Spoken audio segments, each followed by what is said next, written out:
আসসালামু আলাইকুম ওয়া রাহমাতুল্লাহ। সম্মানিত দর্শক শ্রোতা ভাই ও বোনেরা, কেমন আছেন সবাই?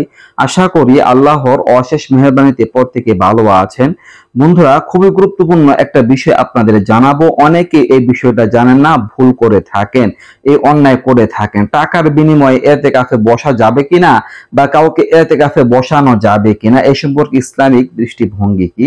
বন্ধুরা, ইতিকাফ হচ্ছে একটা ইবাদত, আর রমজান মাসে শেষ দশকের ইতিকাফটাই মানুষ গুরুত্ব সহকারে করে থাকে। এটা সুন্নতে মুআক্কাদা কিফায়া, মানে কিছু লোক যদি, একজন লোকও যদি আদায় করেন, এই ইতিকাফ করেন, মহল্লাবাসীর সবার পক্ষ থেকে আদায় হয়ে যাবে। আর যদি কেউ ইতিকাফে না বসেন, মহল্লাবাসীর সবাই গুনাহগার হবে। মানে এটা মহল্লাবাসীদের দায়িত্ব, ইতিকাফটা যেন সুন্দরভাবে আদায় হয়। কাউকে বোঝানোর দ্বারা, সমঝানোর দ্বারা ইতিকাফে বসানো দরকার, যে ইতিকাফে বসে অনেক ফজিলত আছে।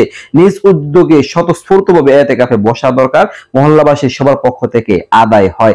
এখন অনেক গ্রামে এমন দেখা যায় যে কাউকে পাওয়া যায় না ইতিকাফে বসানোর জন্য, তখন টাকার বিনিময়ে ভাড়া করে যে তুমি এখানে বসো, তাহলে এত টাকা তোমাকে দেওয়া হবে, 5,000 টাকা বা 10,000 টাকা দেওয়া হবে, এমন চুক্তি করে ইতিকাফে বসানো হয়। বন্ধুরা, এটা হচ্ছে আল্লাহ তাআলার সাথে এক প্রকার ঠাট্টা, উপহাস।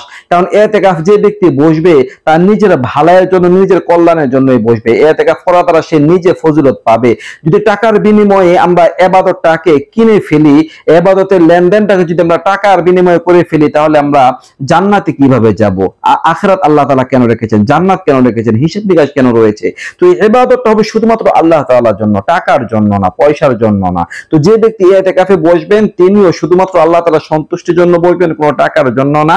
আর যারা নাকি টাকার বিনিময়ে করাতে যাচ্ছেন, এমনটা ভুলেও করা যাবে না। এটা একটা অন্যায়, এটা একটা অপরাধ, আল্লাহ তাআলার সাথে উপহাস করা। আপনি নিজে পারলে বসুন বা অন্যকে বসার ব্যাপারে উদ্বুদ্ধ করুন, কিন্তু টাকার কোনো বিষয় এখানে আসবে না। এটা একটা ইবাদত, ইবাদত কখনো টাকার বিনিময়ে হতে পারে না। তো আশা করি বুঝতে পারছেন। তো এই ক্ষেত্রে বিনিময় দেওয়াও জায়েজ নেই, আর কোন ব্যক্তি যদি টাকা নেয়, ওইটাও তার জন্য জায়েজ নেই, ওইটা তার জন্য বিশাল বড় অপরাধ হবে, হারাম হবে। তো আশা করি বুঝতে পারছেন। আল্লাহ তাআলা আমাদের সবাইকে সঠিকটা বুঝে আমল করা তৌফিক দান করুন।